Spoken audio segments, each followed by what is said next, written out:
ನಮಸ್ಕಾರ. ವಿಶ್ವವಾಣಿ ಹೆಲ್ತ್ ಚಾನೆಲ್ಗೆ ಸ್ವಾಗತ. ನಾನು doctor Vidya Bhat, director, Radhakrishna multi speciality hospital and IVF centre. ಮಗು ಹುಟ್ಟಿದ ತಕ್ಷಣ ವಿದಿನ್ ಮಿನಿಟ್ಸ್ ನಾವು ಏನು ಹೇಳ್ತೀವಿ ಅಂದರೆ ಮಗುಗೆ ಹಾಲು ಉಣಿಸ್ಬೇಕು ತಾಯಿ ಅಂತ. ಇದರಿಂದ ತಾಯಿ ಗರ್ಭಕೋಶ ಚಿಕ್ಕದಾಗುತ್ತೆ, ಕಸ ಬೇಗ ಸಪ್ರೇಟ್ ಆಗುತ್ತೆ, ಬ್ಲೀಡಿಂಗ್ ಕಡಿಮೆ ಆಗುತ್ತೆ, ಆಮೇಲೆ ಮಗುಗೂ ಕೂಡ ಆ ಹಾಲು ಕೊಲೆಸ್ಟ್ರಾಮ್ ತುಂಬ ಒಳ್ಳೆಯದು ಅಂತ. ಸೊ ಹೀಗೆ ನಾವು ಎಲ್ಲ ಪೇಷಂಟ್ಸ್ಗೂ ಅಡ್ವೈಸ್ ಮಾಡ್ತೀವಿ. ಜೊತೆಗೆ August month first week breast feeding week ಅಂತ ಬ್ರೆಸ್ಟ್ ಫೀಡಿಂಗ್ನ ನಾವು ಪ್ರಮೋಟ್ ಮಾಡ್ತೀವಿ. ಕೆಲವ್ರಿಗೆ ನಾನು ಬ್ರೆಸ್ಟ್ ಫೀಡ್ ಮಾಡೋದ್ರಿಂದ ನನ್ನ ಬ್ರೆಸ್ಟ್ ಸ್ಯಾಗ್ ಆಗ್ಬೋದು, ನನ್ನ ಪ್ರೊಫೆಷನ್ಗೆ ತೊಂದರೆ ಆಗ್ಬೋದು, ಇಲ್ಲ ನನಗೆ ಕಷ್ಟ ಆಗುತ್ತೆ. ಕೆಲವು ತಾಯಂದ್ರಿಗೆ ಏನಾಗುತ್ತೆ, ಬ್ರೆಸ್ಟಲ್ಲಿ ಕ್ರ್ಯಾಕ್ ನಿಪ್ಪಲ್ಸ್ ಇರುತ್ತೆ, ಸೊ ತುಂಬ ನೋವಾಗುತ್ತೆ ಅಂತ ಅವರು ಹಾಲು ಉಣ್ಸೋಕ್ಕೆ ಇಷ್ಟಪಡಲ್ಲ. ದಯವಿಟ್ಟು ಹೀಗೆ ಮಾಡಬೇಡಿ. ಒಂದು ಮಗುಗೋಸ್ಕರ ಹಾಲು ಕುಡಿಸ್ಬೇಕಾಗತ್ತೆ, ಯಾಕೆಂದರೆ ಮಗುವಿಗೆ ಇದು ಕ್ಲೀನ್ ಫುಡ್ಡು, ಎಲ್ಲೂ ಕಂಟ್ಯಾಮಿನೇಷನ್ ಇಲ್ಲ, ಇನ್ಫೆಕ್ಷನ್ ಆಗಲ್ಲ. ಬ್ರೆಸ್ಟ್ ಮಿಲ್ಕ್ 100% ಅಬ್ಸಾರ್ಬ್ ಆಗುತ್ತೆ. ಬ್ರೆಸ್ಟ್ ಫಾರ್ಮುಲಾ ಮಿಲ್ಕ್ ಬೆಸ್ಟ್ ಮಗು ಕರಳಿಗೆ. ಸೊ ಬ್ರೆಸ್ಟ್ ಮಿಲ್ಕ್ನ ನೀವು ನಿಮ್ಮ ಮಗುಗೆ ಎಷ್ಟು ಉಣಿಸ್ತೀರೋ, ಎಷ್ಟು ತಿಂಗಳು ಬರೀ ಪ್ಯೂರ್ ಬ್ರೆಸ್ಟ್ ಮಿಲ್ಕ್ ಅಟ್ಲೀಸ್ಟ್ 4-5 ತಿಂಗಳ ತನಕ ಕೊಡ್ತೀರೋ ಅಷ್ಟು ನಿಮ್ಮ ಮಗು ಹೆಲ್ದಿಯಾಗಿ ಬೆಳೆಯುತ್ತೆ. ಜೊತೆಗೆ ತಾಯಿಯಲ್ಲಿರೋ ಆ್ಯಂಟಿಬಾಡೀಸು ಮಗುಗೆ ಹೋಗಿ ಮಗುವಿಗೆ ಮೇಲೆ ಇನ್ಫೆಕ್ಷನ್ ಆಗೋದನ್ನು ನಾವು ಪ್ರಿವೆಂಟ್ ಮಾಡ್ಬೋದು.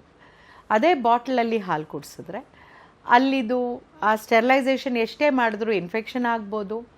ಆಮೇಲೆ ಬಾಟಲ್ ಫೀಡಿಂಗ್ ಬೇಬೀಸಲ್ಲಿ ನಾವು ತುಂಬ ಪ್ರಾಬ್ಲಮ್ಸ್ ನೋಡ್ತೀವಿ, ಇನ್ಫೆಕ್ಷನ್ಸ್ಗಿಂತನೂ ಒಬಿಸಿಟಿ ಕೂಡ ನೋಡ್ತೀವಿ. ಆಮೇಲೆ ಹಲ್ಲು ಸರಿಯಾಗಿ ಬೆಳೆಯಲ್ಲ ಇವ್ರಿಗೆ, ನಾವು ಹಲ್ಲನ್ನು ಕೂಡ ನೋಡ್ತೀವಿ. ಸೊ ಬಾಟಲ್ ಫೆಡ್ ಬೇಬೀಸ್ಗೆ ಪ್ಯೂರ್ಲಿ ಬ್ರೆಸ್ಟ್ ಫೆಡ್ ಬೇಬೀಸ್ಗೆ ತುಂಬ ಡಿಫ್ರೆನ್ಸ್ ಇರುತ್ತೆ. ಸೊ ಆದಷ್ಟು ಬೇಬೀಸ್ಗೆ ಪ್ಯೂರ್ ಬ್ರೆಸ್ಟ್ ಫೀಡ್ ಮಾಡಿ. ತಾಯಿಗಾಗೋ ಅಡ್ವಾಂಟೇಜಸ್ ಏನು? ಪ್ರೆಗ್ನೆನ್ಸಿಯಲ್ಲಿ ಗೇನಾಗಿರೋ ವೆಯ್ಟ್ ಕಡಿಮೆ ಆಗುತ್ತೆ, ತಾಯಿಗೆ ಆ್ಯಂಟಿಬಾಡೀಸ್ ಅಥವಾ ಬಾಡಿಯಲ್ಲಿ ಇರೋದು ಇಮ್ಯುನಿಟಿ ಆ್ಯಂಟಿಬಾಡೀಸ್ ಎಲ್ಲ ಬೇಬಿಗೆ ಹೋಗೋದ್ರಿಂದ ತಾಯಿ ಮತ್ತು ಮಗು ಇಬ್ಬರು ಹೆಲ್ದಿಯಾಗಿರ್ತಾರೆ. ಆಮೇಲೆ ತಾಯಿಗೆ ಯಾವುದೇ ಒಂಥರ ಬಾಂಡಿಂಗಿಗೆ ತೊಂದರೆ ಆಗಲ್ಲ, ಅಂದರೆ ಮಗುನ ಬಾಂಡಿಂಗ್ ಚೆನ್ನಾಗಿರುತ್ತೆ. ಆ ಮಗುನ ಎತ್ತಿ ಹತ್ತಿರ ತೊಗೊಂಡು ಅದಕ್ಕೆ ಹಾಲು ಕುಡಿಸುವಾಗ ಆ ಬಾಂಡಿಂಗ್ ಚೆನ್ನಾಗಿರುತ್ತೆ. ಬಟ್ ಇದೆಲ್ಲ ಮಾಡದೇ ಇದ್ದರೆ ಏನಾಗುತ್ತೆ ಅಂದರೆ, ಒಂದು ವೆಯ್ಟ್ ಲಾಸ್ ಆಗದೆ ಇರ್ಬೋದು, ಎರಡನೇದು ಅವರ ಆ್ಯಂಟಿಬಾಡೀಸ್ ಮಗು ಹೋಗದೆ ಇರೋದ್ರಿಂದ ಮಗುಗೆ ಮೇಲೆ ಇನ್ಫೆಕ್ಷನ್ ಆಗ್ಬೋದು.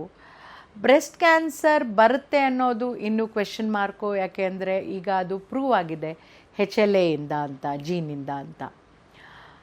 ಅಫ್ಕೋರ್ಸ್ ತಾಯಿಗೆ ಒಂದು ಮೆಂಟಲ್ ಸ್ಟೇಟಸ್, ಅಂದರೆ ಮಗುವಿನ ಜೊತೆ ಬಾಂಡಿಂಗ್ ಆದಾಗ ತಾಯಿ ಮೆಂಟಲ್ ಸ್ಟೇಟಸ್ ಚೆನ್ನಾಗಿರುತ್ತೆ.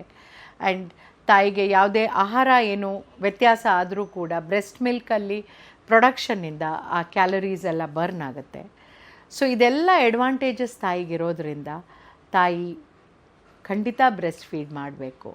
ಸ್ಯಾಗ್ ಆಗುತ್ತೆ, ನಮ್ಮ ಏನು ಕ್ಯಾಲ್ಶಿಯಮ್ ಹೋಗುತ್ತೆ ಅನ್ನೋದು ಸುಳ್ಳು. ಯಾಕೆ ಅಂದರೆ calcium deficiency even breast milk ಕೊಡದೇ ಇದ್ದರೂ ಕೂಡ ಬರುತ್ತೆ ಪೋಸ್ಟ್ ಡೆಲಿವರಿ. ಸೊ ಸಪ್ಲಿಮೆಂಟ್ಸ್ ತೊಗೋಬೇಕಾಗತ್ತೆ, ಯಾವುದೇ ತಾಯಿ ಆದರೂ ಬ್ರೆಸ್ಟ್ ಮಿಲ್ಕ್ ಕೊಡದೇ ಇರಲಿ. ಯಾಕೆಂದರೆ ಮಗುಗೆ ಕ್ಯಾಲ್ಶಿಯಮ್ ಬೋನ್ಸ್ಗೆ ಹೋಗಿರೋದ್ರಿಂದ ಡಿಫಿಷಿಯನ್ಸಿ ಇದ್ದೇ ಇರುತ್ತೆ ಪ್ರೆಗ್ನೆನ್ಸಿಯಲ್ಲಿ. ಸೊ ಕ್ಯಾಲ್ಶಿಯಮ್ ಸಪ್ಲಿಮೆಂಟ್ಸ್ ತೊಗೊಳ್ಳಿ. ಸ್ಯಾಗ್ ಆಗೋ ಪ್ರಾಬ್ಲಮ್ಸು ಅಥವಾ ಈ ಟೋನಿಂಗ್ ಪ್ರಾಬ್ಲಮ್ಸು ಇದ್ದರೆ ಈಗ ಎಕ್ಸಸೈಸ್ಗಳಿದೆ, ಟೋನಪ್ ಮಾಡೋ ಜಿಮ್ಸ್ ಇದೆ. ಬ್ರೆಸ್ಟ್ ಸ್ಯಾಗ್ ಆದರೆ ಪ್ಲಾಸ್ಟಿಕ್ ಸರ್ಜರಿಯಲ್ಲಿ ಅದನ್ನು ಎಲ್ಲ ಕರೆಕ್ಷನ್ ಮಾಡ್ತಾರೆ. ಸೊ ಅದ್ರ ಬಗ್ಗೆ ಜಾಸ್ತಿ ತಲೆ ಕೆಡಿಸ್ಕೊಳ್ದೆ ಒಂದು ಮಗುವಿನ ಆರೋಗ್ಯಕ್ಕಾಗಿ, ಏಕೆಂದರೆ ನಿಮ್ಮ ಮಗು ಮುಂದಿನ ಒಂದು ಸಿಟಿಸನ್ನು ಆರೋಗ್ಯವಾಗಿ ಬೆಳಿಬೇಕು, ಮೆಂಟಲಿ, ಫಿಸಿಕಲಿ, ಸೋಷಿಯಲಿ ಕೂಡ ಆರೋಗ್ಯವಾಗಿ ಬೆಳಿಬೇಕು. ಸೊ ಆದ್ದರಿಂದ ನೀವು ಮಗುವಿಗೆ ಹಾಲು ಉಣಿಸೋದು ಮಾತ್ರ ನಿಲ್ಲಿಸಬಾರ್ದು. ಅದು ವರ್ಕಿಂಗ್ ಮದರ್ಸ್ಗೆ ಈಗ ಈವನ್ ಲೀವ್ ಎಕ್ಸ್ಟೆಂಡ್ ಮಾಡಿದ್ದಾರೆ, maternity leave 6 months. So top feed ಮಾಡೋ ತನಕ ನೀವು ಬ್ರೆಸ್ಟ್ ಮಿಲ್ಕ್ನ ತಾಯಿ ಮಗುಗೆ ಎಷ್ಟೇ ಕುಡಿಸಿದ್ರು ಅಷ್ಟು ಒಳ್ಳೆಯದು. ನಿಮಗೆ ನಮ್ಮ ಚಾನೆಲ್ ಇನ್ಫಾರ್ಮೇಷನ್ ಇಷ್ಟ ಆದರೆ ವಿಶ್ವವಾಣಿ ಹೆಲ್ತ್ ಚಾನೆಲ್ನ ಲೈಕ್ ಮಾಡಿ, ಸಬ್ಸ್ಕ್ರೈಬ್ ಮಾಡಿ, ಶೇರ್ ಮಾಡಿ.